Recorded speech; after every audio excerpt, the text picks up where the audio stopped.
ಆತ್ಮೀಯರೇ, ಸಮರಸ YouTube channel ಮೂಲಕ ನಿಮಗೆಲ್ಲರಿಗೂ ಈ ಒಂದು ಕಟ್ಟೆ ನೇಮದ ಬಗ್ಗೆ ತಿಳಿಯುವಂತಹ ಒಂದು ಪ್ರಸಾರ ಸರಣಿಗೆ ಸ್ವಾಗತವನ್ನು ಬಯಸ್ತಾ ಇದ್ದೇನೆ.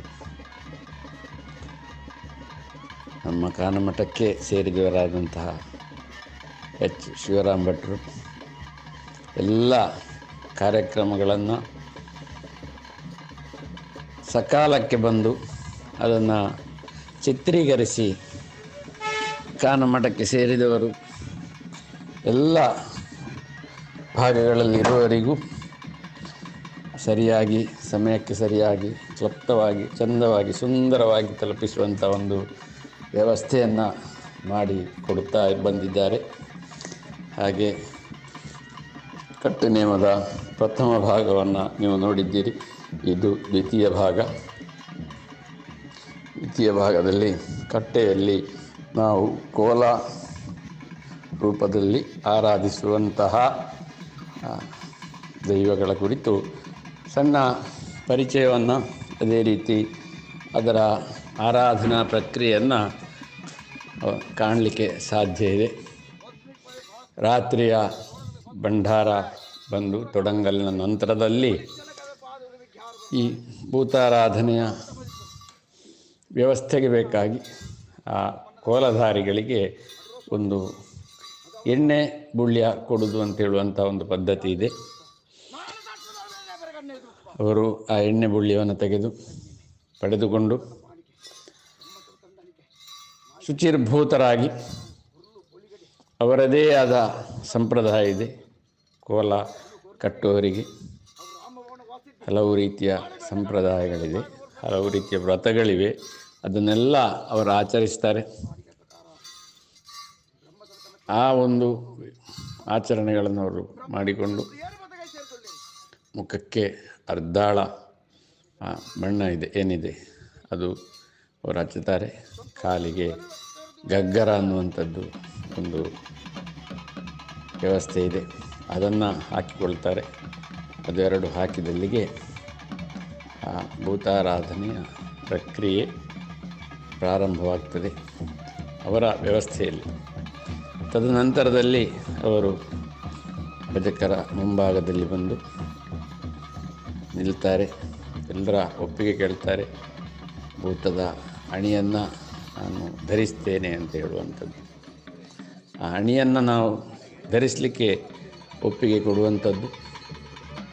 ತದನಂತರದಲ್ಲಿ ಅಣಿಯನ್ನು ಧರಿಸಿಕೊಂಡು ಎಲ್ಲ ಭಜಕರು ಒಕ್ಕರಲ್ಲಿಂದ ಪ್ರಾರ್ಥನೆ ಮಾಡುವಂಥದ್ದು ಈ ಕೋಲದಲ್ಲಿ, ಅಥವಾ ಈ ನಾವು ಪ್ರತಿರೂಪ ಅಂತ ಹೇಳ್ತೇವೆ. ದೈವವು ಆವಾಹನೆ ಆಗಿಕೊಂಡು ಭಜಕರಿಗೆ ಅಭಯ ಪ್ರದಾನ ಮಾಡಬೇಕು ಅಂತ ಹೇಳುವಂಥದ್ದು ನಮ್ಮ ಪ್ರಾರ್ಥನೆ. ಅದನ್ನು ಪ್ರಾರ್ಥನೆ ಸಲ್ಲಿಸುವಂಥದ್ದು ನಾವು ಕೊಡಿಯಡಿ ಅಂತ ಹೇಳ್ತೇವೆ. ಅಲ್ಲಿ ಮುಖ, ಪಟ್ಟದಾಯುಧ ಹಾಗೂ ಇತ್ಯಾದಿಗಳನ್ನು ಅಲ್ಲಿ ಇಡುವಂಥದ್ದು. ಇಟ್ಟು ಅದಕ್ಕೆ ವೈದಿಕ ಸಂಪ್ರದಾಯ ರೀತಿಯ ನಾವು ಪೂಜಾದಿಗಳನ್ನು ಮಾಡುವಂಥದ್ದು. ಇಲ್ಲಿ ಬೇರೆ ಬೇರೆ ಸಮುದಾಯದವರು ಅವರವರ ಸಂಪ್ರದಾಯ ಪ್ರಕಾರವಾಗಿ ಆ ಪೂಜಾರಾಧನೆಗಳನ್ನು ಅಥವಾ ಕೋಲ ಆರಾಧನೆಗೆ ಏನು ನೇಮೋತ್ಸವಗಳಿಗೆ ಏನು ಬೇಕೋ ಅದನ್ನು ಮಾಡಿಕೊಳ್ಳುವುದು ಪದ್ಧತಿ. ಹಾಗೆ ನಾವು ಇಲ್ಲಿ ಬ್ರಾಹ್ಮಣರೇ ಆರಾಧಿಸುವಂಥ ಒಂದು ವ್ಯವಸ್ಥೆ ಇರುವುದರಿಂದ ನಾವು ನಮ್ಮ ಆರಾಧನಾ ಪದ್ಧತಿ ಅಂದರೆ ವೈದಿಕ ವಿಧಿವಿಧಾನಗಳಲ್ಲಿ ಈ ಆರಾಧನೆಯ ಪ್ರಾರಂಭವನ್ನು ಮಾಡುವಂಥದ್ದು. ಅಲ್ಲಿ ಮಂಡಲ ಬರೆದು ಮಂಡಲದಲ್ಲಿ ದೈವದೇವರನ್ನು ಆವಾಹನೆ ಮಾಡಿಕೊಂಡು ಅಲ್ಲಿಂದ ಅಗ್ನಿಯ ಮೂಲಕವಾಗಿ ಚೈತನ್ಯವನ್ನು ಕೋಲಧಾರಿಯ ವ್ಯವಸ್ಥೆಗೆ ಕಳುಹಿಸುವಂಥದ್ದು ನಮ್ಮ ಒಂದು ಪದ್ಧತಿ. ಇದರ ಭಾಗಗಳೆಲ್ಲ ನಮಗೆ ಹಿಂದೆ ಅವರು ಸಮರಸದವರು ಚಿತ್ರೀಕರಿಸಿದ್ದರಲ್ಲಿ ಕಾಣಲಿಕ್ಕೆ ಸಾಧ್ಯ ಇದೆ. ಹಾಗೆ ಸಾಮೂಹಿಕ ಪ್ರಾರ್ಥನೆಯ ನಂತರದಲ್ಲಿ ನಮ್ಮ ಪ್ರಾರ್ಥನೆಗೆ ಹೋಗೊಟ್ಟು ದೈವವು ಕೋಲಧಾರಿಯ ಆ ಕೋಲದಲ್ಲಿ ಆವಾಹನೆಯಾಗಿ ಆವೇಶವನ್ನು ಪಡೆದು ಏನು ಆ ಭೂತಾರಾಧನೆಯ ಸಂಪ್ರದಾಯ ಕಟ್ಟುಕಟ್ಟೆಗಳಿವೆಯೋ ಅದರಂತೆ ಮುಂದೆ ನಡೆಯುವಂಥದ್ದು ನಮಗೆ ಇದರಲ್ಲೆಲ್ಲ ಕಾಣಬಹುದು. ಪ್ರಥಮ ನಮಗೆ ಇಲ್ಲಿ ಕೋಲ ಇರುವಂಥದ್ದು ಪೂಮಾಣಿ ಕಿನ್ನಿಮಾಣಿ.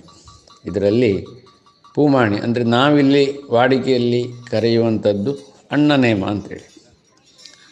ಆ ದೈವಾರಾಧನೆಯ ಸಮಯದಲ್ಲಿಯೂ ತುಳುವಿನಲ್ಲಿ ಅವರು ಹೇಳುವಂಥದ್ದದುವೆ ಅಣ್ಣ ಅಂತಲೇ ಹೇಳುವಂಥದ್ದು.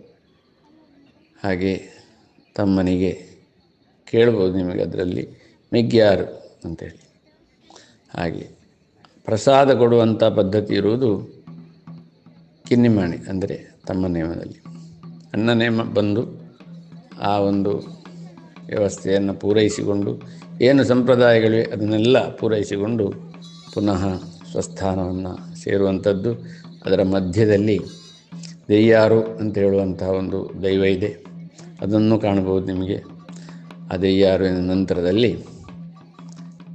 ಬರುವಂಥದ್ದು ಕಿನ್ನಿಮಾಣಿ ಅಂದರೆ ತಮ್ಮನೇಮ ಉಳ್ಳಾಕುಳು ಅಂತ ಹೇಳುವಂಥದ್ದು ಪದ್ಧತಿ. ಈ ಇಬ್ಬರು ದೈವಗಳು ಘಟ್ಟದ ಮೇಲಿನಿಂದ ಕೆಳಭಾಗಕ್ಕೆ ಬಂದಂಥ ದೈವಗಳು. ಅದು ಸಹ ಹಾಗೆ ಬರುವ ದಾರಿಯಲ್ಲಿ ಸುಬ್ರಹ್ಮಣ್ಯ ದೇವಸ್ಥಾನದಲ್ಲಿ ಅವಾಂತರಗಳನ್ನು ಸೃಷ್ಟಿಸಿಕೊಂಡು ಕುಕ್ಕೆ ಸುಬ್ರಹ್ಮಣ್ಯದಲ್ಲಿ ಅಲ್ಲಿಂದ ನಂತರದಲ್ಲಿ ಕೆಳಗೆ ಬಂದು ಆ ಒಂದು ಮಾಡ ಏನಿದೆ ಅದರಲ್ಲಿ ಅವರು ಸಾನ್ನಿಧ್ಯವನ್ನು ಮೈದೂರಿರುವಂಥದ್ದು ಸಂಧಿ ಪ್ರಾರ್ಥನೆಗಳಲ್ಲಿ ಉಲ್ಲೇಖ ಇದೆ, ವ್ಯಕ್ತವಾಗ್ತದೆ. ಅದು ಕೇಳುವಾಗ ಅದರಲ್ಲಿ ಏನು ದೈವಗಳ ಉಗಮ ಏನಿದೆ, ಪ್ರಾರಂಭ ವ್ಯವಸ್ಥೆ ಏನಿದೆ, ಅಲ್ಲಿಂದ ಇವತ್ತಿನ ಆರಾಧನಾ ವ್ಯವಸ್ಥೆಗೆ ತಲುಪುವವರೆಗಿನ ಹಿನ್ನೆಲೆ ಏನಿದೆ, ಕಥೆಗಳೇನಿದೆ, ಅದನ್ನು ಕೋಲಧಾರಿಗಳು ಪಾಡ್ದನವಾಗಿ ಕೋಲ ಪ್ರಾರಂಭಕ್ಕೆ ಮುಂಚಿತವಾಗಿ ಅದನ್ನು ಡೋಲು ಬಡಿದುಕೊಂಡು ಸಾಧಾರಣವಾದಂಥ ಒಂದು ಪದ್ಯ ಅದನ್ನು ಪಾಡ್ದನ ಅಂತೇಳಿ ಹೇಳುವಂಥದ್ದು. ಹಾಡು ಹೇಳುವುದನ್ನು ತುಳುವಿನಲ್ಲಿ ಅದು ಪಾಡ್ದನವಾಗಿ ವಾಡಿಕೆಯಲ್ಲಿ ಬಂದಿರುವಂಥದ್ದು. ಅದು ಕೂಡ ಎಲ್ಲ ದೈವಕ್ಕೂ ಕೋಲ ಕಟ್ಟುವ ಮೊದಲು ಹೇಳುವಂಥ ಒಂದು ಪದ್ಧತಿ ಅದು ಇಲ್ಲಿ ಉಲ್ಲೇಖಿಸಲ್ಪಡುತ್ತದೆ. ಕೆಲವೊಮ್ಮೆ ಅದು ಈ ವಿಡಿಯೋದಲ್ಲಿ ಕಂಡರೆ ಅದರ ವ್ಯವಸ್ಥೆ ಏನು ಬದಲಾವಣೆ ಆಗದಿದ್ದರೆ ನಿಮಗೆ ಕಾಣಬಹುದು, ಕೇಳಬಹುದು. ಹಾಗೆ ಮುಂದಕ್ಕೆ ಸಣ್ಣ ಸಣ್ಣ ನಾರಾಯಣ ಮಾಣಿ ಅನ್ನುವಂಥ ದೈವಗಳ ಆರಾಧನೆ ಇದೆ. ಇದೆಲ್ಲ ಆದ ನಂತರ ನಮಗೆ ಕಾಣುವಂಥದ್ದು ಅಂಗಣಿತಾಯ ಮತ್ತು ಬೊಬ್ಬರಿಗ ದೈವಗಳು.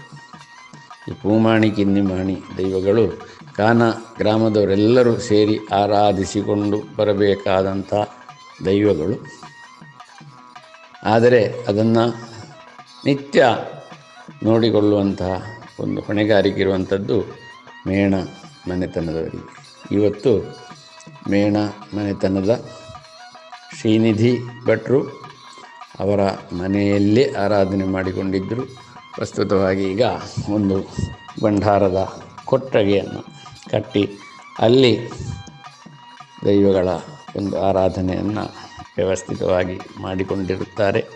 ಇಲ್ಲಿಯ ಬಸವಣಿಕೆಯವರ ಆರಾಧನೆಯಲ್ಲಿ ಬಂದಂತಹ ಅಥವಾ ಈ ಜಾಗೆಯಲ್ಲಿ ಇದ್ದಂತಹ ದೈವ ಅಂಗಣಿತಾಯ. ಅದೇ ರೀತಿ ಬೋನಂತಾಯನ ಮನೆಯವರ ಅವರ ವ್ಯವಸ್ಥೆಯಲ್ಲಿ ಒಳಪಟ್ಟು ಅಥವಾ ಆ ಜಾಗದಲ್ಲಿ ಇದ್ದಂತಹ ದೈವ ಬೊಬ್ಬರಿಗ. ಅಂದರೆ ಸ್ವಲ್ಪ ಮುಸ್ಲಿಂ ಸಮುದಾಯವನ್ನು ಅನುಕರಣೆ ಮಾಡುವಂತಹ ಒಂದು ದೈವ. ಅಲ್ಲಿ ನಮಗೆ ಸ್ವಲ್ಪ ಅವರ ಬಾಂಕು ಕೊಡುವಂಥ ಪದ್ಧತಿಯೆಲ್ಲ ನಮಗೆ ಅದರಲ್ಲಿ ಕಾಣ್ತದೆ. ಹಾಗೆ ಅದು ಬಹುಶಃ ಮುಸ್ಲಿಂ ಮತ ಬಂದ ನಂತರ ದೈವವಾಗಿ ಪರಿವರ್ತನೆಗೊಂಡಂತಹ ಒಂದು ವ್ಯಕ್ತಿ ಆಗಿರ್ಬೋದು ಅಂತೇಳಿ ಹೇಳ್ಬೋದು. ಆದ ಕಾರಣ ಆ ಒಂದು ಸಂಪ್ರದಾಯ ಬಂದದ್ದು. ಹಾಗೆ ಇದಿಷ್ಟು ನಮಗೆ ಅಲ್ಲಿ ಕಾಣುವಂಥದ್ದು.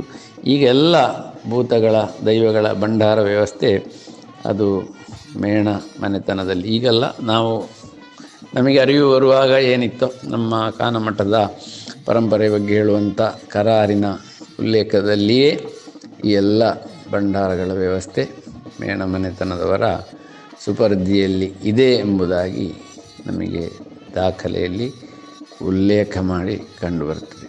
ಹಾಗೆ ಇದಿಷ್ಟು ಆದ ನಂತರದಲ್ಲಿ ನಮಗೆ ಧೂಮಾವತಿ ದೈವ ನರ್ತನ ನಡೆಯುತ್ತದೆ.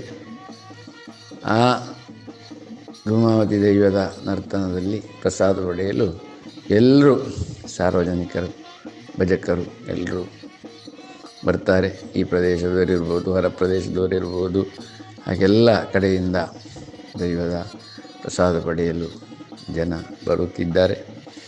ಹಾಗೆ ಈ ಸಲ ಮಳೆಯ ಕಾರಣದಿಂದಲಾಗಿ ಸ್ವಲ್ಪ ತಡವೂ ಆಗಿದೆ.